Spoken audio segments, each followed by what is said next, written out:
This is the PickBits daily signal for Saturday, July 18th. Your signal in the day's tech noise. Here's the lineup. 1. San Francisco went after Apple and Google directly this week over apps that fake nude photos. 2. TikTok is testing its own version of a tool YouTube already built to catch deepfakes of your own face. 3. The Senate had the chance to kill an AI program that's already doubling how long seniors wait for care and blocked it. And 4. On the brighter side, the scientist who won a Nobel for CRISPR just used AI to build a gene editing tool nature never came up with. Let's get into it.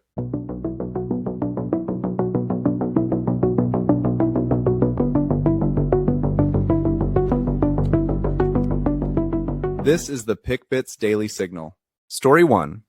Back in June, we tracked this fight when it was about the AI company itself, a UK lawmaker suing xAI over Grok deepfakes of her, trying to make the company answer for it, not just the anonymous person who typed the prompt. This week, it moved up a layer. San Francisco's city attorney, David Chu, sent cease and desist letters straight to Apple and Google over 13 face swap apps built to strip clothing off real photos. 8 on the App Store, 5 on Google Play. The letters accuse both companies of aiding and abetting the spread of these images and of making, in Chu's own words, millions of dollars in fees from hosting them. This isn't a small industry. A January report pegged Nudify apps across both stores at 705 million downloads and $117 million in revenue. This wasn't random timing. The Take It Down Act would criminalize publishing a nude image generated by AI or other means without the subject's consent. California already had its own version on the books, and that's what gave Chu's letters real teeth. Both platforms moved within days. Apple's pulled 3 apps and is terminating those developers, 4 more under review. Google suspended all 5 it was told about. That speed is what matters here. Nobody needed new technology to catch this. They just had to decide to look. Both companies have 28 days to respond before civil penalties, and neither waited for the deadline. If an AI image of you is circulating without consent, check whether your state has a law like California's and report the app by its specific legal name, not as generic, inappropriate content. This one's worth following. Whether app stores start sweeping for this themselves instead of waiting on the next letter. Story 2. Same day, same theme, a different platform. TikTok started testing an opt-in tool this week that scans for AI-generated videos wearing a creator's face without permission. Here's how it works. A creator verifies their identity through Jumio, a real-time selfie plus an ID check. TikTok says it doesn't keep the ID documents themselves, only the facial data, used to match against AI content circulating on the platform. Once verified, TikTok scans for matches, and the creator decides whether to report it as impersonation. TikTok's spokesperson, Zachary Kaiser, confirmed it's limited right now to a small group of US creators, a pilot, not a full rollout. And TikTok isn't inventing this. It's running YouTube's exact playbook. Feature in YouTube Studio. This tool is designed to help you detect, manage, and request the removal of unauthorized videos made with your facial likeness, giving you more peace of mind and protecting your likeness as AI content continues to... TikTok's version adds one extra step, YouTube's doesn't. That real-time selfie and ID verification through Jumio before the scanning even starts. 2 of the biggest platforms now do this. It's not special anymore, it's just what a platform does. The gap is who it's for.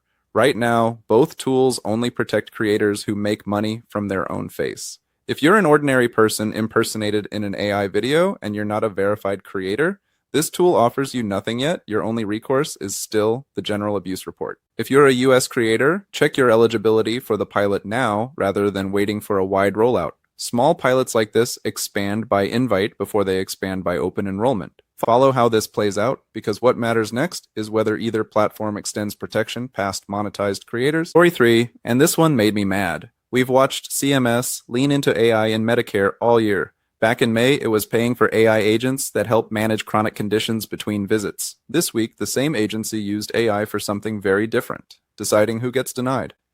Thursday, the Senate voted 46-50, exactly along party lines, on whether to kill WISER, a CMS pilot that uses AI to approve or deny prior authorization for seniors in 6 states: Arizona, New Jersey, Ohio, Oklahoma, Texas, and Washington. 50 Republicans blocked the resolution. 46 Democrats voted to end it.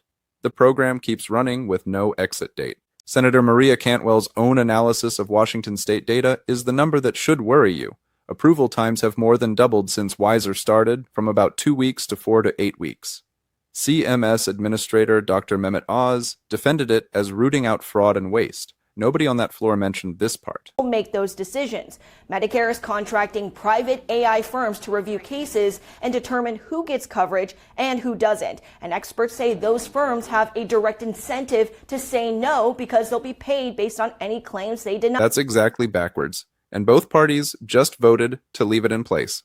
There is a second track. The House Appropriations Committee already voted unanimously in June to block WISER's funding in next year's spending bill, but that still needs the full House and Senate to pass. Until then, the program runs as is. If you or a family member are on traditional Medicare in one of those 6 states, and your doctor recommends a covered service, build in the longer timeline now.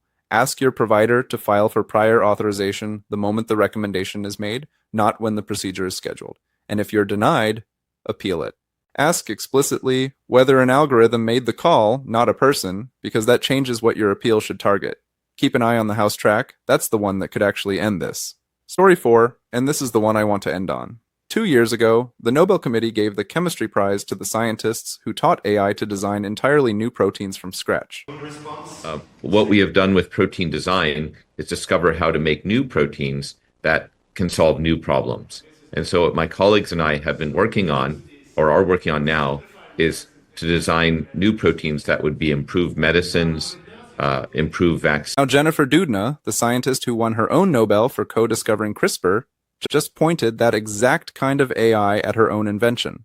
Her lab at UC Berkeley used an inverse protein folding model, AI, that starts from a shape and works backward to the sequence that builds it, to design a synthetic CRISPR enzyme that doesn't exist anywhere in nature. They call it SYN-TNPB. Under a microscope, the AI had built new molecular contacts, connections a natural evolutionary search never found. In gene editing tests, the best version matched or beat the natural enzyme on editing efficiency and showed the lowest rate of off-target errors of anything tested. That combination, precise and effective at once, is the exact problem that's kept CRISPR therapies stuck at the safety review stage. And they're not done. The same AI method can now go after the next gene editing bottleneck, not just this one enzyme. No disease application or timeline yet. This is tool design research, not a therapy announcement. If you work in gene editing, the reusable part is the method, an inverse folding plus evolutionary constraint approach that beats its natural counterpart on both axes at once is worth testing against your own target specificity problems. If you just follow AI for science as a category, watch for the follow-on papers. A general framework proves itself when this exact method works on a second, unrelated enzyme family within the year. Of everything today, this is the one I'd bet on mattering most a year from now. That's the signal. I'll see you tomorrow.